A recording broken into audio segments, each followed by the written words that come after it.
So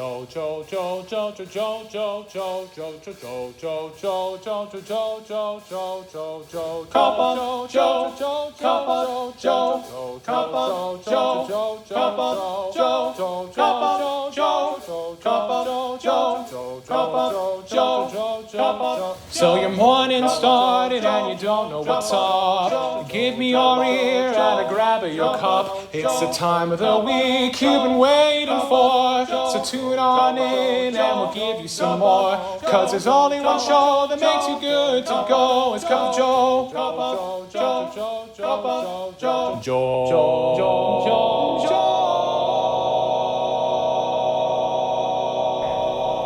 Good morning, Rams. I'm Deanna May Padua. And I'm Loya Tequesta, and we'll be your host for this episode of Cup of Joe. Here to bring you all the latest in DePaul Prep news. Hey Rams, with everything going on, it may have been hard to track when your advisory and retreat dates are. So here's a quick reminder on your scheduled meetings.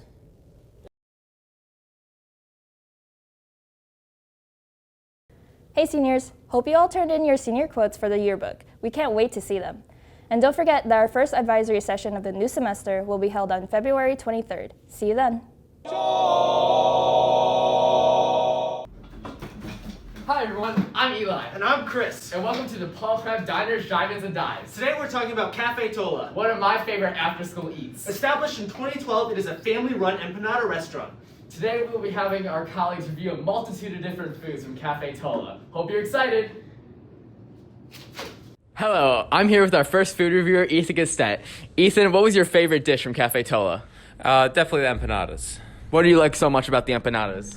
Definitely the most tastiest. The juice, the flavor, the texture, it was fantastic. So now we have our second reviewer, Dimitri. Dimitri, what was your favorite part? I really like the horchata. Why did you like the horchata so much? It was really tasty. It wasn't too sweet. It was just right. It's definitely very good. Hello, I'm back with our third reviewer, Elias Haida. Elias, what did you think of the food today? I thought it was phenomenal. What was your favorite dish? The spicy goat empanadas. And why? They were delicious, delectable, God made. And 1 out of 10 rating, give it to me. 9.5. We'll go with 8.7. Solid 9 out of 10, Chris. Thank you for joining us on the DePaul Prep Diners, Drive-Ins, and Dives. This has been Chris and Eli with Cafe Tola. It's food! Valentine's Day is coming up very soon, and the Spanish Club will be having their annual Candygrams for sale. Stay tuned for more details for these sweet treats. Did you know the first television sitcom to feature black characters portrayed by black actors was Amos and Andy? Although the show cast white actors for its early years as a radio program, it was the first to give screen time to black actors when it took to the small screen in 1951.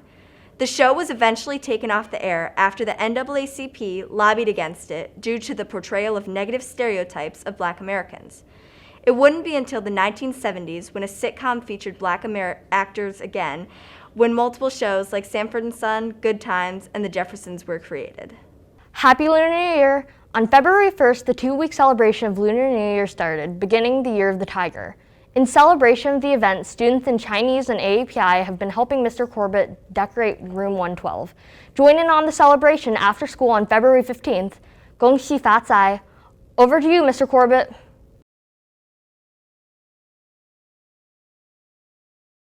It's a wonderful, very inclusive tradition. It's all about family and food and coming together and having a wonderful time. It's not just one day like we have here in the West, but it lasts at least 2 weeks, if not longer.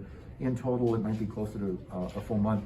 The food to eat during Lunar New Year is dumplings. And dumplings are usually made by families who share the work, okay, young and old, and then you boil these up at midnight and have a wonderful meal.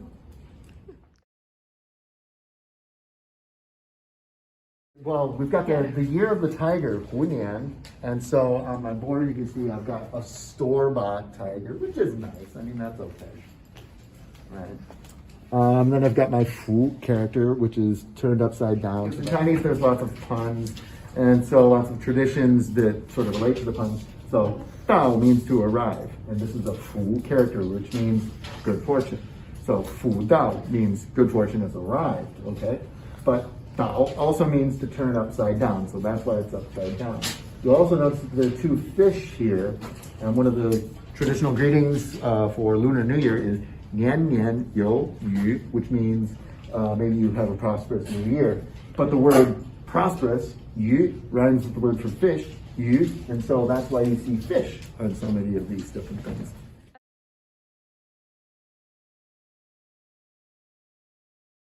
Every year, in Chinese culture, instead of the year ending in December, at the end of December, and a certain day, and this year it's on February 1st. And every year it's just 12 candles for every year, and this year is going to be the year of the tiger. So If your paper tiger for the year of the tiger, which is this year, and Lunar New Year starts on February 1st.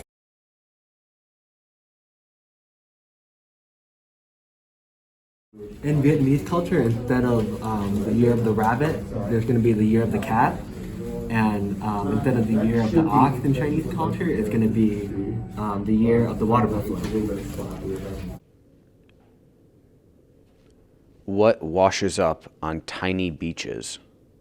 Microwaves.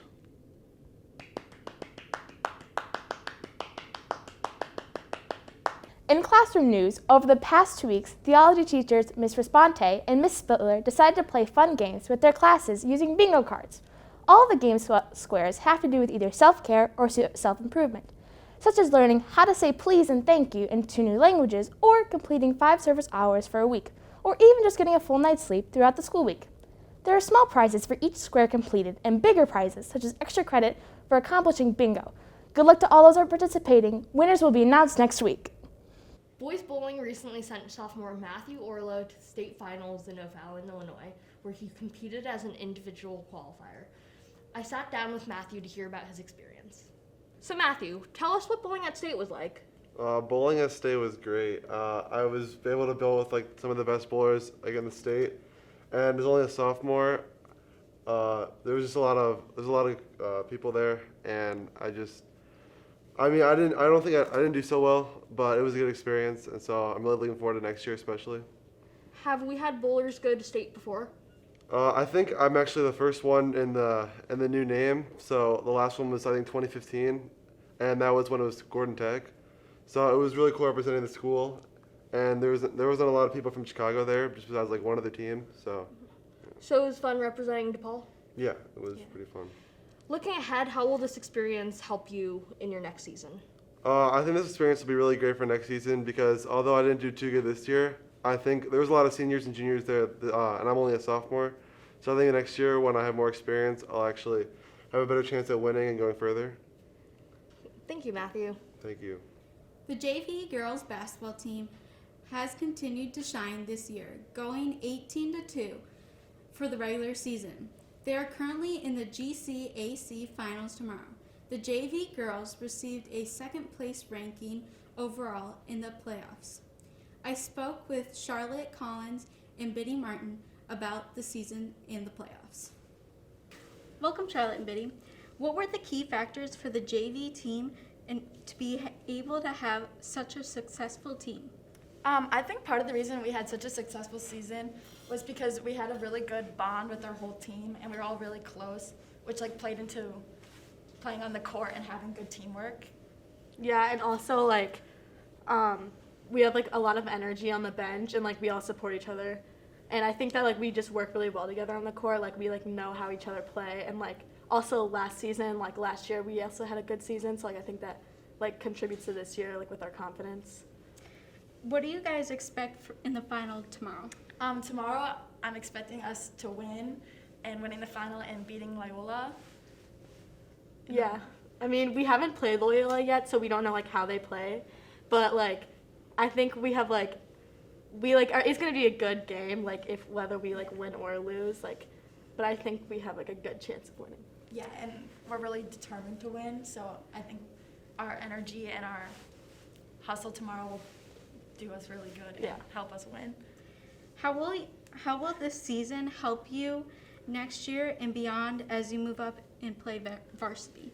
I think we gained a lot of confidence this season because of our good record. So I think our confidence will help us play into next year and feeling like good about going into games and being able to win then. Yeah, and like we all like know what it's like to like play with each other. So like next year, like I think that like we'll have like confidence knowing like we can like play well together. So like I'm excited for next year. Like I think we're gonna do really good. Thank you so much. Thank you. This year, the DePaul Prep cheer team added competitions to their program for the first time in school history. The team performed in 2 competitions prior to sectionals and competed in small varsity division at IHSA sectionals at Rolling Meadows High School for the first time ever last weekend. They left sectionals with their best performance yet, highest judging score to date, and 7th place. Way to go, Rams! I spoke with Addie Pickhock and Angie Yoshimura about the competition. Welcome, Addie and Angie. So, how was it like competing for the first time with DePaul College Prep? I'll go first. It was nerve-wracking, but it was like also exciting because like our whole team, like we'd never like compete with each other before, and I think it was kind of fun to see how we would do together as a team and like perform like a whole new routine that like we'd never done before. Yeah, it was an interesting experience. It was definitely brand new for our school, so it was very like it's a whole nother sort of aspect on cheerleading. How would you guys compare this to like when you're at the basketball games doing cheer? Is it similar or different? I'd say it's different because like when you're cheering, like sideline cheer is very different from competitive cheer. Like sideline cheer is like literally just like cheering like go team and like just like halftime routines, and then like competitive cheer is just like a whole different thing. Like you have a whole 2-minute routine with like a bunch of stunts and like jumps and flips.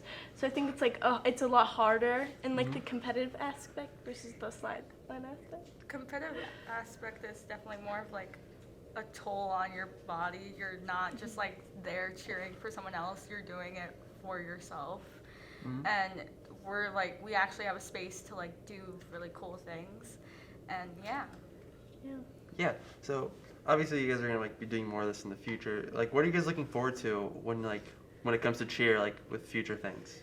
New uniforms for sure, just for the competitive uniforms, because this year we just had like our regular like polyester ones, and like for competitive it's usually just like a different material, and also like a new team, like obviously some of the same people, but like a new team and like a new routine that we'll get to learn hopefully. I'm looking forward to that.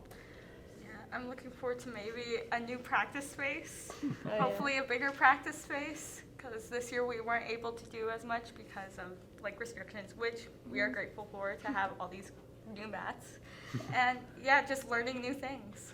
Yeah. All right. Thank you very much. And last but not least, good luck to the wrestling team tomorrow at regionals. Stay tuned next episode when we're joined by someone from the team to tell us about their season. That's it for this week. See you next time on Cup of Joe. Stay safe, wear a mask, go Rams. Clink!